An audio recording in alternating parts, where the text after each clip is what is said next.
बिस्मिल्लाहिर्रहमानिर्रहीम। अस्सलाम वालेकुम। 26 न्यूज़ के साथ मैं हूं अरुबा जावेद। नजर डालते हैं आज की हेडलाइंस पर।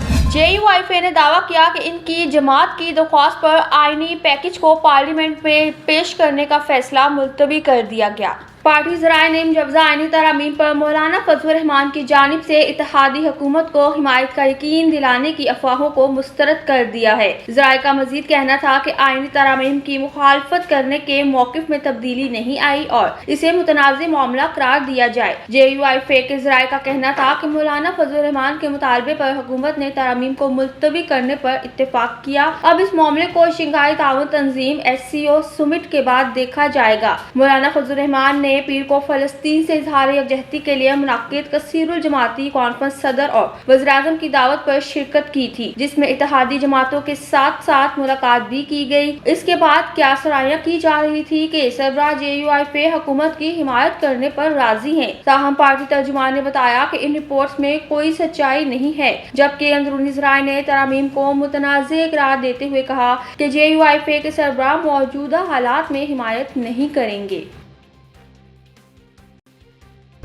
वज़ीर-ए-आज़म शहबाज शरीफ ने बिजली शोबे में बिजली चोरी और नुकसानात को कम करने के लिए मौसर और तेज इक़दामात बनाने की हिदायत कर दी। उन्होंने कहा कि बिजली चोरी में मुलविस तक़सीमकार कंपनियों के मुलाज़मीन के खिलाफ महकमाना कार्रवाई की जाए। वज़ीर-ए-आज़म शहबाज शरीफ की ज़ेर सदारत काबीना कमेटी बराए तवानाई का इजलास इस्लामाबाद में हुआ, जिसमें independent system and market operator की तश्कील की उसूली मंजूर दी गई, जिसकी काबीना से तौसीक ली जाएगी। ISMO को कंपनीज एक्ट 2017 के तहत securities and exchange commission of Pakistan से रजिस्टर्ड किया जाएगा। एलामिया में कहा गया कि हुकूमत के बिजली के वाहिद खरीदार के किरदार को खत्म करके बिजली की मार्केट को मल्टीप्लेयर इंडिपेंडेंट मार्केट में तब्दील किया जाएगा।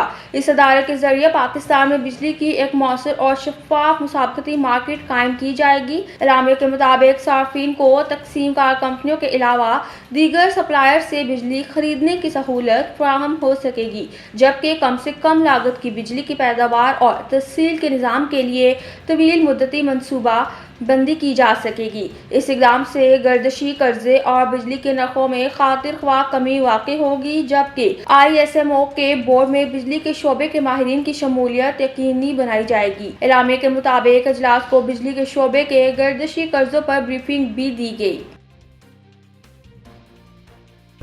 मखसूस नशिस्तों की अलॉटमेंट के मामले पर स्पीकर कौमी असम्बली अयाज सादिक की जानिब से लिखा गया खत इलेक्शन कमीशन को मौसूल हो गया। स्पीकर कौमी असम्बली के लिखे हुए खत के मतन के मुताबिक इलेक्शन एक्ट में तरमीम के तहत मखसूस नशिस्तें जारी की जाएं। इलेक्शन कमीशन ने मेरे पहले खत पर 3 हफ्तों के बावजूद अमल दरामद नहीं किया। 3 हफ्तों के बावजूद इलेक्शन कमीशन ने कानून साजी पर अमल भी नहीं किया। खत में मजीद लिखा गया कि पार्लियामेंट के बनाए गए कानून पर अमल न करना खिलाफ वर्जी है।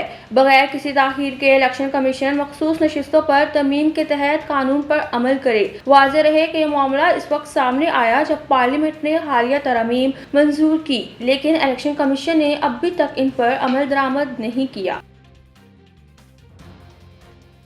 लेबनान से इनखला के बाद 71 पाकिस्तानी शहरी खुसूसी परवाज के जरिए कराची पहुंच गए। एयरपोर्ट पर गवर्नर सिंध कामरान तैसूरी, वफाकी वज़ीर तालीम और पेशा वराना तरबियत खालिद मकबूल सदीकी और सूबाई वज़ीर अकरामुल्लाह दहरीजो ने इनका इस्तकबाल किया। दफ्तर खारजा के मुताबिक इन पाकिस्तानी शहरियों को लेबनान से वतन वापस लाया गया, जो सड़क के जरिए शाम के दारुल हुकूमत दिमश्क पहुंचे थे, और इनमें शाम से आने वाले 4 पाकिस्तानी भी शामिल हैं। लेबनान और शाम में पाकिस्तानी सफारत खानों की जानिब से इनकी सिक्योरिटी, ट्रांसपोर्ट और खाने पीने का इंतजाम भी किया गया था, ताहम लेबनान से खुशसूबी से इनखला को यकीनी बनाया जा सके। वाज़ेह रहे कि 7 अक्टूबर 2023 को हमास की जानिब से इसराइल के खिलाफ कार्रवाई के बाद से सेहूनी रियासत ने 1 साल से गजा में हमले करके तबाही मचा दी, जिसके बाद इसराइल ने लेबनान को निशाना बनाना शुरू कर दिया है। न्यूज़ स्टूडियो से फिर वक्त तक के लिए इतना ही। मजीद खबरों और अपडेट्स के लिए देखते रहिए 26 न्यूज़।